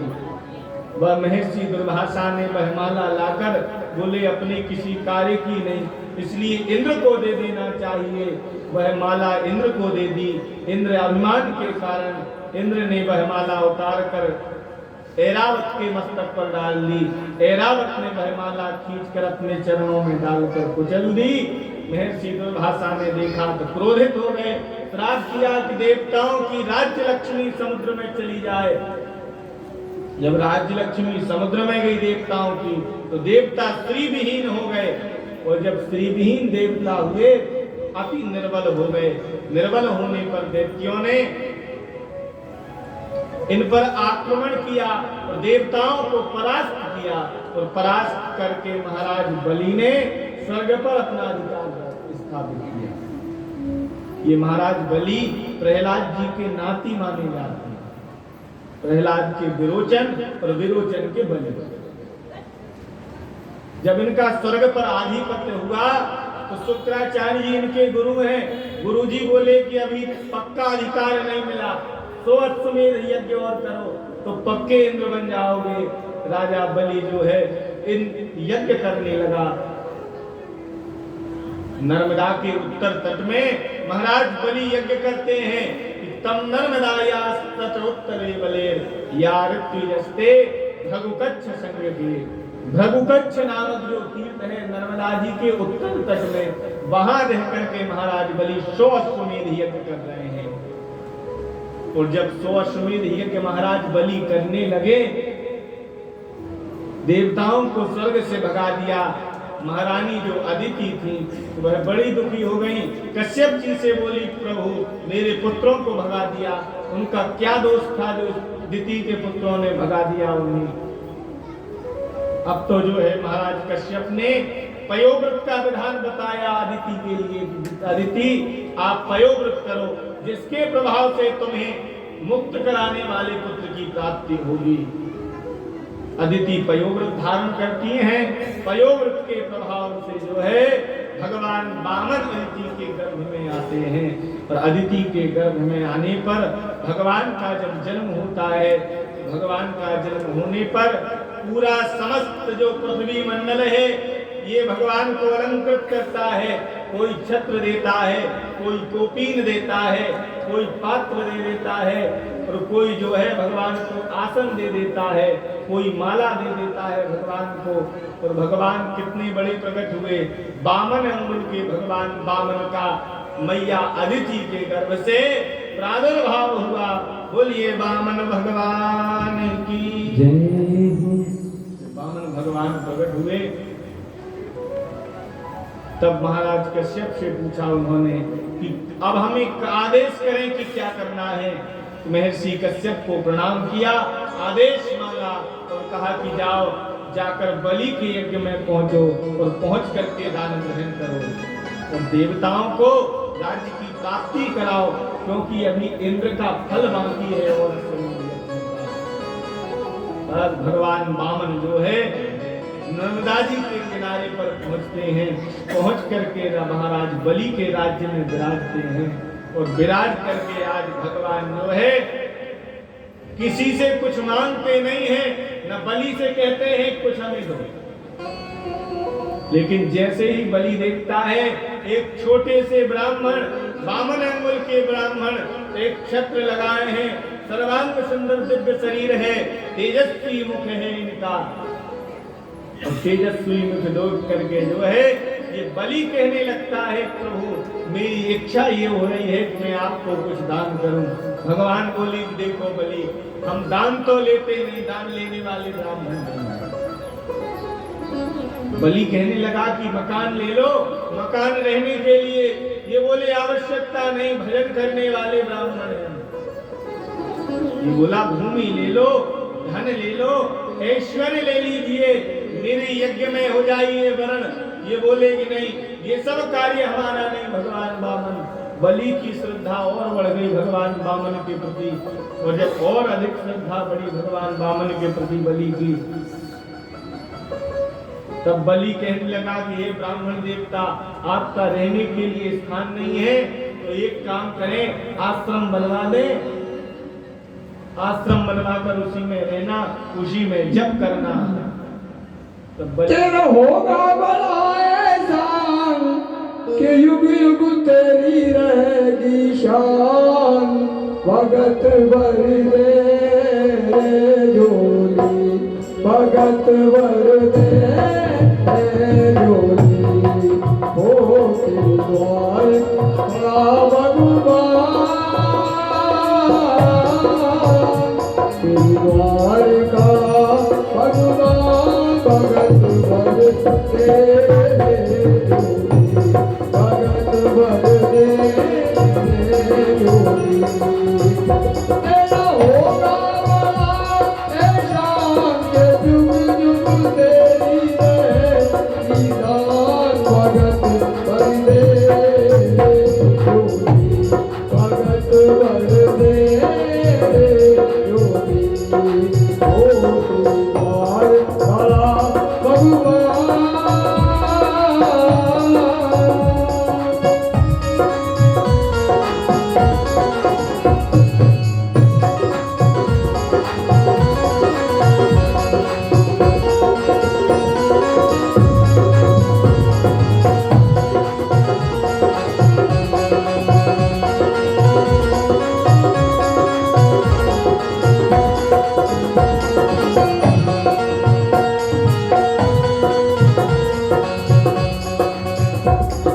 डोल उठी है प्यारे धरती देख ले, डोला गगन ये सारा। डोल उठी है प्यारे धरती देख, डोला गगन ये सारा। भीख मांगने आया तेरे गली, जगत का पालन हारे।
आज लुटा दे सर्व से अपना मन कहना, आज लुटा दे सर्व से अपना मन कहना मेरा, मिट जाएगा पल में तेरा जन्म जन्म का बेड़ा रे, जन्म जन्म का बेड़ा। मैं आज तेरा मेहमान कर मेरे मुझसे जरा पहचान, भगत बंदे जोड़ी, भगत बंदे जोड़ी, बोली बोल भला भगवान, भगत बंदे जोड़ी, भगत बंदे जोड़ी। ओ तेरा होगा तेरा के जुग जुग तेरी रहेगी, भगत बंदे जोड़ी, भगत बंदे जोड़ी, भगत बंदे जोड़ी, भगत बंदे जोड़ी, बोली प्यार करा भगवान।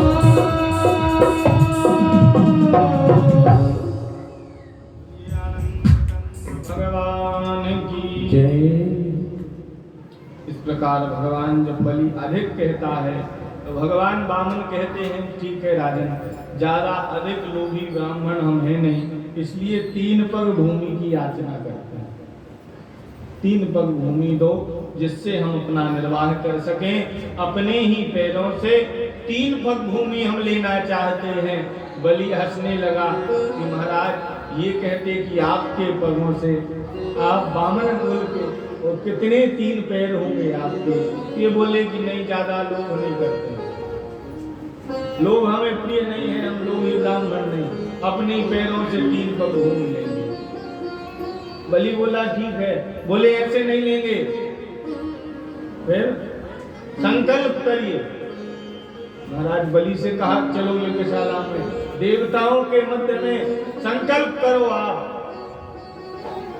जैसे ही बलि को ले जाकर भगवान वामन पहुंचे, शुक्राचार्य जी देख रहे थे, समझ गए, बोले राजन इससे भूमि का दान मत देना। अरे राजन ये दान देने योग्य नहीं है, इसे भूमि का दान मत दो। अरे राजन ये बालक, तुम जिसे बालक समझ रहे हो ये बालक नहीं है। अरे ये वही विष्णु बालक बनकर के आया है तुझसे दान लेने, राजन मान जाओ, दान मत दो। राजन मत दे दान जिनको, के जोई बालक हिरणाकुश मारो, बन के सिंह बनी को, राजन मत दे दान जिनको। अरे राजन इसी भूमि का दान मत दो। इसी बालक ने जो है हिरण्यकशिपु को बनका सिंह बनकर मारा था, मैं इसे जानता हूँ, लेकिन बलि भी कम नहीं था। बलि कहने लगा नहीं गुरुजी, जी गुरुजी देहूं दान जिमी को, कि जोई बालक मेरे घर से जे अमृत है नाम बलि को गुरुजी देहूं दान जीवी को। हे गुरुजी, भूमि का दान दूंगा मैं, यदि ये बालक मेरे घर से चला गया बलि का नाम मिट जाएगा। इसलिए जो भूमि दान कर दी है, जो संकल्प ग्रहण कर लिया है, उसे दूसरी बार लौटाने वाला नहीं बलि। यद्यपि सर्वस्व चला जाए, जब शुक्राचार्य की बात बलि नहीं माने तो शुक्राचार्य श्राप देते हैं कि राजन, शीघ्र ही तुम्हारी लक्ष्मी नष्ट हो जाए, मैं श्राप देता हूँ। राजन को जब श्राप मिला फिर भी संकल्प करने लगा बलि। जब संकल्प करने लगा तो भैया शुक्राचार्य गुरुजी हैं, कुछ भी हो जाए गुरु से शिष्य का हित देखा नहीं जाता। फिर भी इनसे देखा नहीं गया अपने शिष्य का हित, तो जाकर के जिस पात्र में जल गिर रहा था उसी पात्र में विराज गए, अपना नेत्र लगा दिया।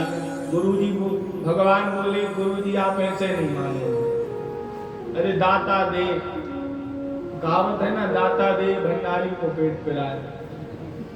देने वाला कोई और है, आप वैसे ही दुखी हो रहे हो, आप ऐसे मानने वाले नहीं। बस भगवान बोले ये बलि देखो, ये यज्ञ चल रहा है, पुष्पांजलि का कार्य होता है, हो सकता है पात्र में कुछ पुष्प आ दिया गया हो, इसलिए जो है इस पात्र में ये सींग इसके छिद्र में चला दो। जैसे ही बलि ने कुछ की सींग की नेत्र लगा हुआ था, जैसे ही वह सींग चलाई तो जाकर गुरुजी के नेत्र में वह सींग लगी। कुछ देर तो जो है नेत्र में से अश्रु गिरा, उस अश्रु में भगवान ने संकल्प करवाया।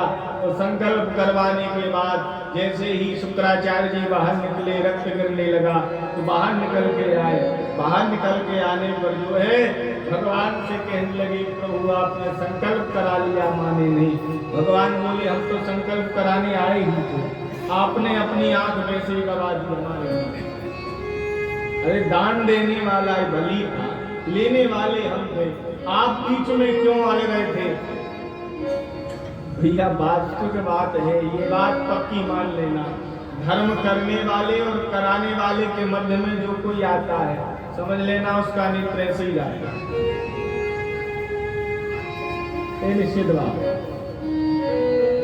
अरे जो धर्म कर रहा है उसे धर्म करने देना चाहिए, रोकना किसी को नहीं चाहिए। रोकने वाले का नेत्र हमेशा जाता है, इसलिए जो है शुक्राचार्य जी का नेत्र गया। भगवान ने भूमि का दान किया, तो दान करने के बाद जो है ग्रहण करने के बाद शुक्राचार्य जी तो वहां से चले गए। भगवान से कहने लगा, बलि नाप लो, ये पूरी पृथ्वी पड़ी है। भगवान बोले, बलि अभी तूने स्वरूप देखा ही। भगवान ने जो है अपना स्वरूप बढ़ाना प्रारंभ किया। इस सत्य लोक में जाकर भगवान का मस्तक लगा, पाताल में जाकर भगवान के चरण लगे। आज बलि ऊपर देख रहा है, भगवान के मस्तक पर जो है बलि की दृष्टि नहीं पहुंच रही। भगवान कहने लगा कि बारे ब्राह्मण, अभी तो 52 अंगुल के थे, अब दृष्टि नहीं पहुंच रही, इतना बड़ा विशालकाय शरीर किया। एक चरण ऊपर के लोगों को नाप लिया, एक चरण सत्य लोक में पहुंचाया। ब्रह्मा जी ने अभिषेक किया चरण का, गंगा जी से जो है अभिषेक किया, क्योंकि ब्रह्मा जी की पुत्रियां हैं सारी नदियां, ये जितनी भी नदियां हैं ये सब ब्रह्मा जी की पुत्री हैं। तो गंगा जी से अभिषेक किया। गंगा जी उस दिन से जो है भगवान विष्णु के चरणों में रहने लगी। और चरणों में जो है भगवान के निवास स्थान गंगा जी का बन गया। और एक चरण में जो है 7 लोग नीचे के नाप लिए। तीसरा चरण भगवान पूछने लगे, कहो बलि तीसरा चरण कहाँ रखें? अब तो बलि विस्मय में पड़ गया, ये तीसरा चरण रखें कहाँ भगवान? भगवान बोले, बलि यदि संकल्प पूर्ण नहीं हुआ तो नरकगामी होगे। बलि कहने लगा कि नहीं प्रभु, एक प्रश्न का उत्तर मेरा भी दीजिए आप। दाता बड़ा होता है अथवा संपत्ति बड़ी होती है?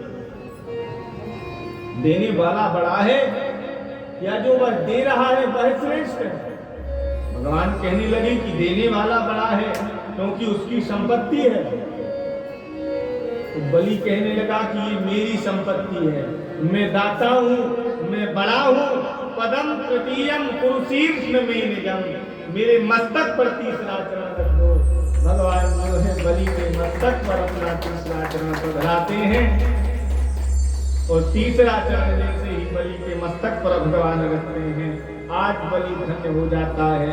3 पग में सर्वस्व देकर भगवान को आज पूरा यज्ञ का फल भगवान को समर्पण कर देता है, क्योंकि यज्ञ और कर्म का फल जब ही श्रेष्ठ है जो भगवान के चरणों में समर्पित हो जाए।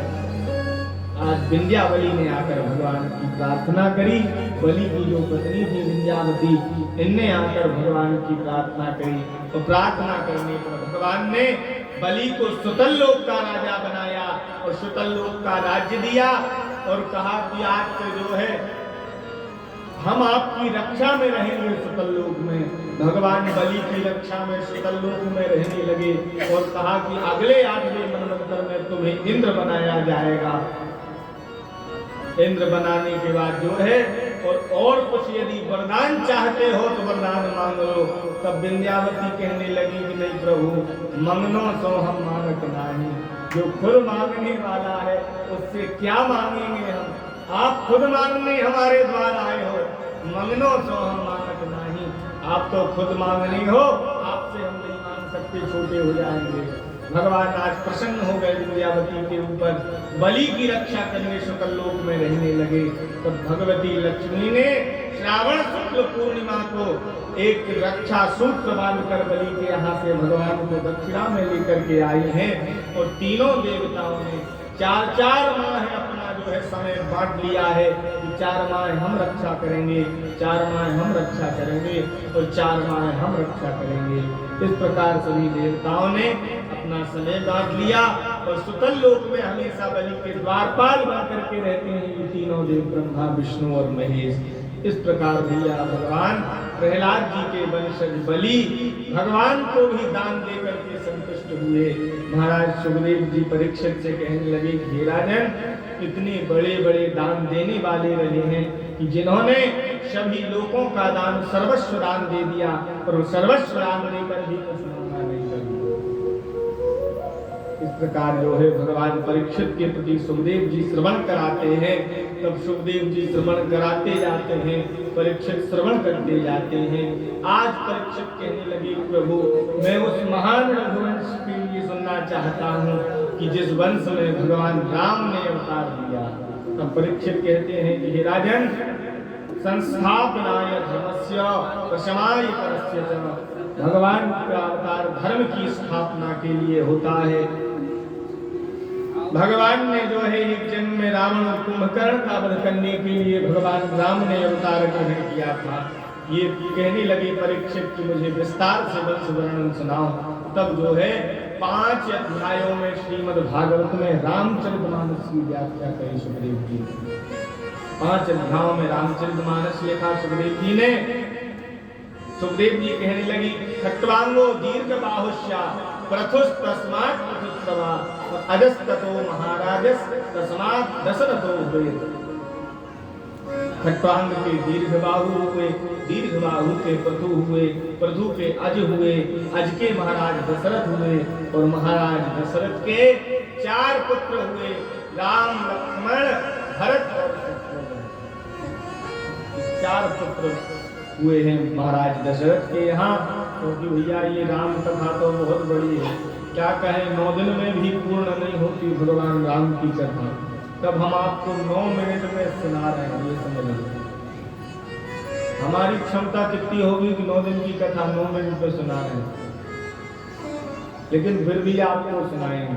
मुख्य चीज आपको श्रवण कराएंगे कि गुरुवर थे त्यक्त राज्यो व्यचरदन वनम पद्मपद्भ्यां प्रियाया पाणि स्पर्शात् क्षमाभ्यां रजतपथहृदये यो हरेन्द्रानुजाभ्यां वैरूप्याचूर्पणख्या प्रियविरहरसा रोपिता भ्रूविजृम्भै और बद्धाभिर शब्द से तू खलदब दहना कौशलेन्द्रोवतान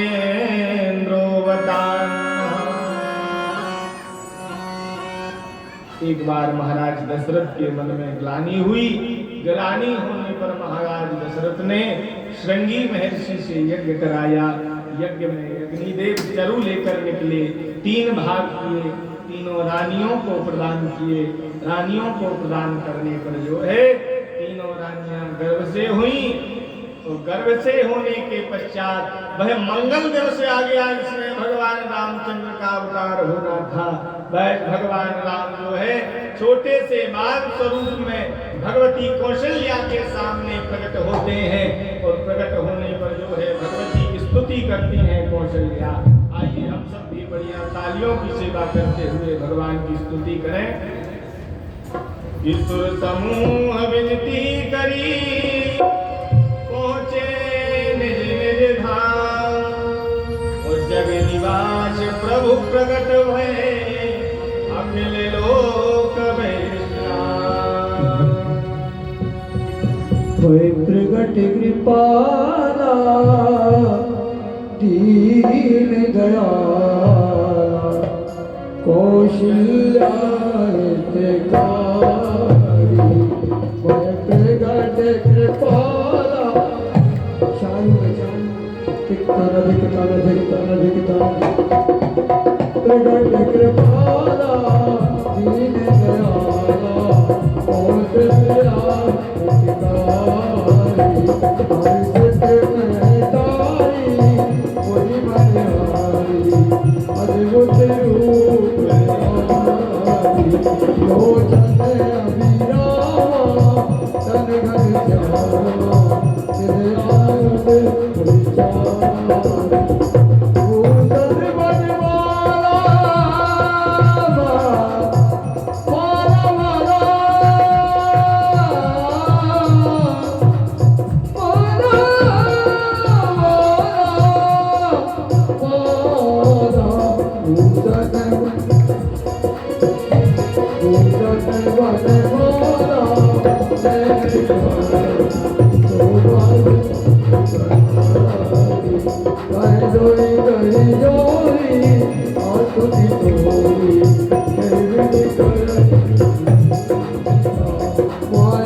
बोलिए राघवेंद्र सरकार की।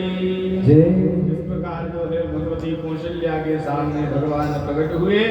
लेकिन मैया कौशल्या कहने लगी कि नहीं, यह स्वरूप नहीं चाहिए हमें, हम तो केवल वही स्वरूप देखना चाहते हैं कि देखन चाहत बाल सुत प्रभु शन कवन दुराव। तो केवल बाल सुख देखना चाहते हैं, वही बालक स्वरूप देखना चाहते हैं। आज भगवान जो है भगवती कौशल्या की गोद में नीलमणि के सदृश भगवान रामचंद्र शिशु के स्वरूप में प्रकट हो जाते हैं। बोलिए राघवेंद्र सरकार की। अब तो जो है तीनों रानियों के यहाँ छोटे छोटे स्वरूप में शिशु उत्पन्न होते हैं। राम प्रकट होते हैं, लक्ष्मण प्रकट होते हैं, भरत और शत्रुघ्न प्रकट होते हैं। मैया सुमित्रा के यहाँ इस प्रकार चारों का जन्म होता है। भगवान प्रकट होने के पश्चात जो है दशरथ के राजमहल में उत्सव छा जाता है, सभी उत्सव करने लगते हैं। चलो चलो रे चलो चलो रे कौशल्या के द्वार, चलो मेरा लगा, चलो चलो रे कौशल्या के द्वार, चलो मेरा लगा, चलो कौशल्या के द्वार, चलो मेरा लगा, चलो चलो कौशल्या के द्वार, चलो मेरा लगा, जाओ चलो मेरा लगा, जाओ भैया चलो मेरा लगा, चलो चलो कौशल्या के द्वार, चलो मेरा लगा।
राम लला पलना में झूले राम लला पलना में झूले जो भी देखे तुझ मुझ भूले जो भी देखे तुझ मुझ भूले राम लला पलना में झूले राम लला पलना में झूले जो भी देखे तुझ मुझ झूले जो भी देखे तुझ मुझ भूले राजा दशरथ के राजकुमार मन में राम लला राजा दशरथ के राजकुमार तन में राम लला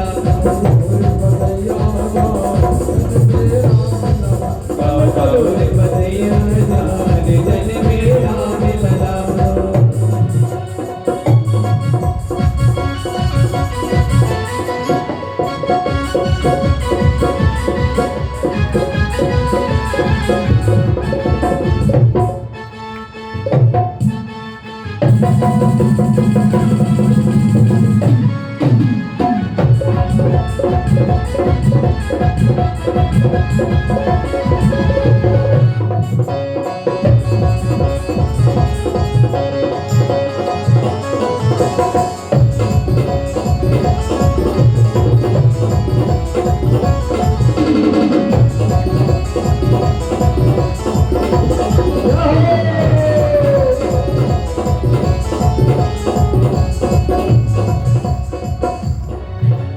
जब उसका मैं चारों भैया जब का बेचारा भैया वो तीनों भैया लेते बदैया तीनों भैया लेत बनैया जब उसका मैं चारों भैया जब का बेचारा भैया तीनों भैया लेत बनैया तीनों भैया लेते जावे जावे जावे बार बार बल्ला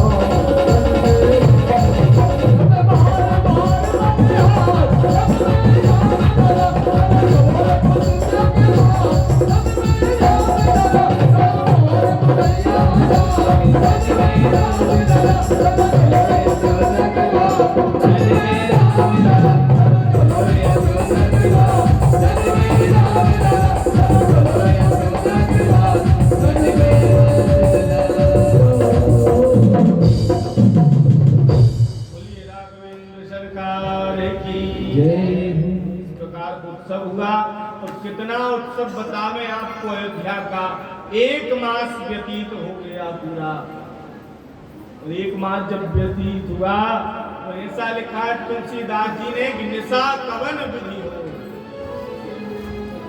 व्रत के समेत सूर्य रुक गए, 1 मास जो है समय निकल गया, और 1 मास का समय निकल जाने के पश्चात सूर्य को जो है चंद्रमा की प्रार्थना भगवान से की, चंद्रमा ने प्रभु हम भी लाइन में ही दर्शन करना है। तब जो है रात्रि का समय आया, चंद्र ने दर्शन किए। इस प्रकार भगवान प्रकट हुए हैं।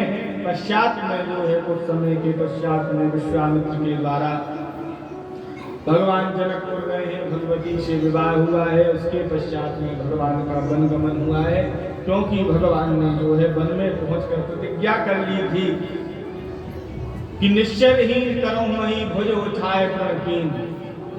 दोनों भुजा उठाकर प्रण किया, निश्चरों से हीन कर दूंगा पृथ्वी को। इस प्रकार भगवान ने प्रण किया है। प्रण करने के पश्चात जो है भगवान ने रावण और कुंभकर्ण आदि सभी खरदूषण आदि दैत्यों का भगवान ने वध किया। वध करने के पश्चात लौट कर आए, राजा बने।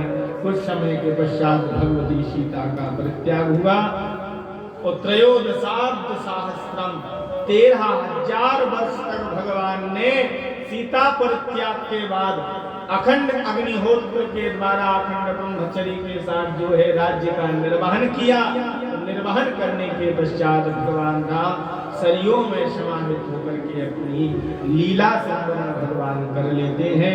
इस प्रकार जो है सुखदेव जी श्रवण कराते हैं परीक्षित के प्रति, हे राजन ये भगवान का अवतार राम के रूप में हुआ, और अब जो मुख्य अवतार है भगवान का वह तो भैया कल ही होगा, क्योंकि कल पंचम दिवस भी है, होना आज था लेकिन आज ये व्रत की वजह से कल हुआ, क्योंकि माताओं का व्रत था ये है। माताएं ही सुनने की विशेष अधिकारी होती हैं, आपके पक्ष में माताओं के आए, क्योंकि माताएं विशेष अधिकारी होती हैं, बड़ी श्रद्धा से सुनती है, न कथा के मध्य में उठती न ज्यादा बातचीत करती, इसलिए विशेष अधिकारी माता है। तो कल इनकी ही वजह से कल भगवान का जन्म रखा गया, और कल बढ़िया भगवान का जन्म करेंगे, इसलिए बढ़िया जितना हो सके इतनी माताएं और भैया सभी लोग बढ़िया वस्त्र, पीले वस्त्र पहन कर आना, और जिनके यहाँ दधी हो रहा हो दधी लेकर आना। तो कल भगवान का मंगलमय उत्सव मनाएंगे, जन्मोत्सव के साथ कुछ बाल लीलाएं श्रवण करेंगे, और गोवर्धन तक कल कथा ले जाएंगे, गोवर्धन पूजन करवाएंगे कल, परसों भगवती रुक्मिणी का विवाह करवाएंगे। तो इसी के साथ आज भगवान श्री राधा माधव के युगल चरणों में ये वाक्य पुष्पांजलि अर्पित करते हैं, और आगामी दिवस में आज तो बढ़िया उत्सव मनेगा, कल से सब लोग बढ़िया आइए, बढ़िया उत्सव मनाइए, और उत्सव के साथ साथ कल कथा जो है आगे बढ़ेगी। आज की कथा भगवान के चरणों में समर्पित, और आज जो है संकीर्तन करते हुए थोड़ा सा भगवान की मंगलमय आरती करेंगे, और तत्पश्चात सभी प्रसाद ग्रहण कर आरती करेंगे। गोविंद राधे गोपाल राधे राधे राधे श्री राधे राधे राधे गोविंद राधे श्री राधे राधे राधे गोविंद राधे श्री राधे राधे राधे गोविंद राधे श्री राधे राधे लोग मिलकर गाइए राधे गोविंद राधे गोपाल राधे गोविंद राधे गोपाल राधे गोविंद राधे गोपाल राधे गोविंद राधे गोपाल राधे श्री राधे राधे राधे गोविंद राधे राधे राधे गोविंद राधे श्री राधे राधे राधे गोविंद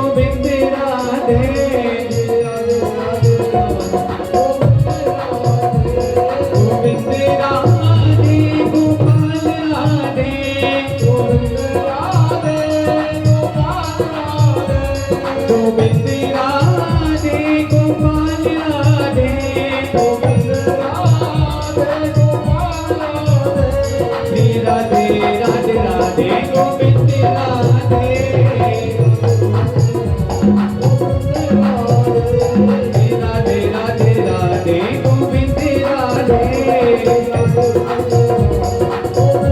गोविंद राधे श्री राधे राधे राधे गोविंद राधे श्री राधे राधे राधे गोविंद राधे श्री राधे राधे राधे गोविंद राधे श्री राधे राधे राधे गोविंद राधे श्री राधे राधे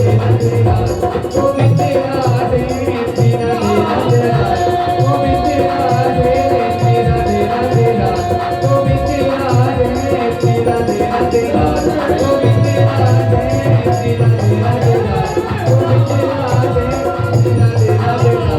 गोविंद राधे श्री राधे राधे राधे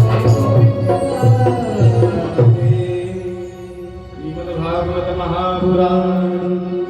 बहुत देर से जब भजन होता है तो एक बात कहना भूल जाते हैं आप लोग। जो एक नियम है शास्त्र में कि संकीर्तन के मध्य जो व्यक्ति ताली बजाता है तो उसके पाप निकलते हैं, उड़ते हैं। तो एक व्यक्ति बोला ये उड़ते कहाँ जाते हैं? बोले जो नहीं बजाता उसके पास जाते, जो नहीं बजाता संकीर्तन में ताली उसके ऊपर पाप हैं। ये वास्तविक बात है, सीधी बात है। और सबसे बड़ी बात ये है भगवान के भजन में ताली बजाने से आनंद आता है। पर हाथ में जो रेखाएं गलत होती है वह भगवान की कृपा से सुधर जाती हैं। इसलिए सभी को बजाना चाहिए। तो इसी के साथ भगवान की मंगलमय आरती करेंगे। सभी इसमें खड़े होकर भगवान की तालियों की सेवा करते हुए आरती करेंगे।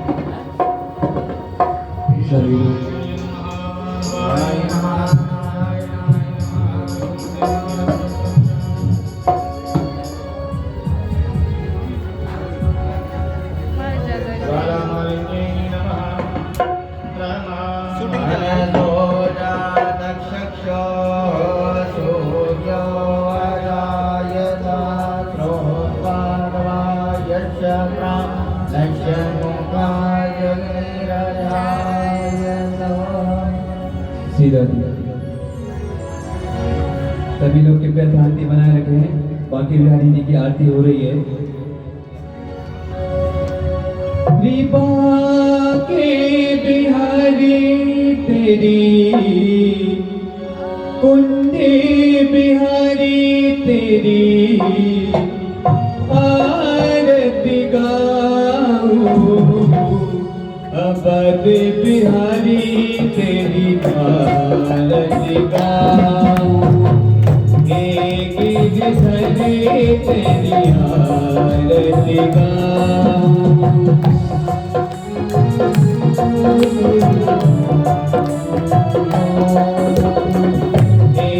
गिरधरी तेरी आरती गाऊं।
के दास आप दुखी दुखी जीवन प्यारे दास आप हो दुखी दुखी जीवन प्यारे दास आप हो दुखी दुखी जीवन प्यारे दास आप हो दुखी दुखी जीवन प्यारे दास आप हो इते चरणों में को चढ़ाऊं इते चरणों में करे सदे पाऊं बाके बिहारी तेरी आरती गाऊं उनकी बिहारी तेरी आरती गाऊं मेरे हरे तेरी आरती गाऊं मेरे हरे तेरी आरती गाऊं